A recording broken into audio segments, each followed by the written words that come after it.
Gabrielė, kada pradėjai bėgioti? Kai liepė pirmą kartą mokytoją bėgti kūno kultūros pamokoje. Nežinau, kada pradėjai. Savanoriškai. Ne, jūs klausėt, kada aš pradėjau bėgioti, kada pirmą kartą susipažinau. Tai taip, mes visi su bėgimu susipažįstam mokykloje, kai esam priversti bėgti. O kada pradėjai savanoriškai bėgioti? Tai va, savanoriškai pradėjau bėgti prieš 3-4 metus. Reikėjo vėl prisijaukinti bėgimą kaip, na, patinkančią sporto šaką.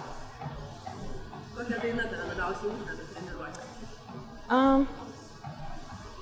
Aš dažniausiai neklausau muzikos. Bandžiau ieškoti, kas man patiktų, greitesnės, lėtesnės melodijos, bet pastaruoju metu aš neklausau, nes supratau, kad mane tai šiek tiek blaško. Aš stengiuosi prisitaikyti prie kiekvienos dainos ritmo. Jeigu yra lėčiau, tai aš jaučiu, kad aš bėgu lėčiau, o jeigu yra greitesnė daina, aš jaučiu, kad aš jau tada skuodžiu. Bėgti ant bėgimo takelio ar lauke? Vienareikšmiškai lauke, nes keičiasi aplinka, gali stebėti gamtą, aplinką, o čia realiai aš tiesiog einu vienoje vietoje arba bėgu vienoje vietoje. Kur labiausiai mėgsti bėgioti? Jeigu Vilniuje, tai manau, kad Vingio parke. O jeigu ne Vilniuje, tai, na, prie jūros turbūt. Kas tave labiausiai? Aš pati save bandau įkvėpti. Kokia yra nemėgstamiausia vieta? Nemėgstamiausia vieta Vilniuje? Kokia prasme? Šiaip kas nepatinka? Nemėgstamiausia vieta Vilniuje turbūt būtų transporto kamščiai ir spūstis. Nuo ko bėgi? Aha, geras klausimas. Kartais žmogus bėga galbūt netgi nuo savo problemų, kasdienybės. Kartais net nuo savęs pačio norisi pabėgti.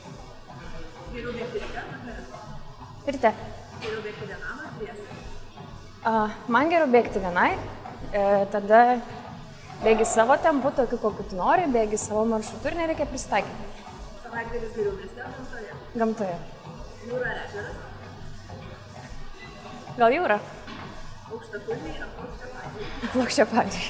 Kokio oro labiausiai mėgsti bėgioti? Ryte, kai yra gaivu, nepernelik saulėta ir turbūt dar ne karšta. Kas tau neša sėkmę?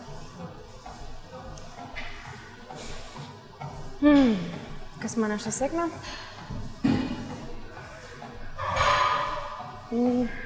Sėkmę atneša viltis, svajonės, tikslai ir jų siekimas.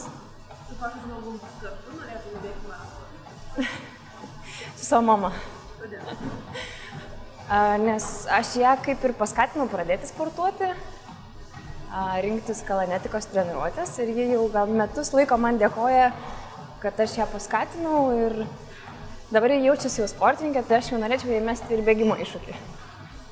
Koks buvo tavo pačios didžiausias iššūkis?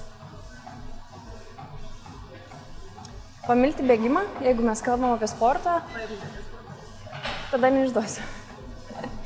Trimais žodžiais apibūdink tą jausmą, kai nugali pas save.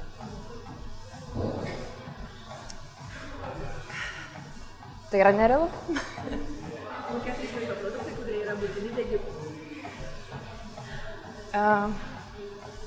Atsakysiu iš tokio bendro, kas yra matoma visuomenėje, tai yra turbūt vištiena, ryžiai ir varškė. Trys maisto produktai, kurie yra būtini grožiui. Vanduo, vaisiai ir daržovės turbūt. Ką praranda tie, kurie nesportuoja? Jie po truputį praranda save. Ar gali pasakyti greitą kainą? Ne. Skalėje nuo 1 iki 10, kaip labai dabar norėtum pasakyti?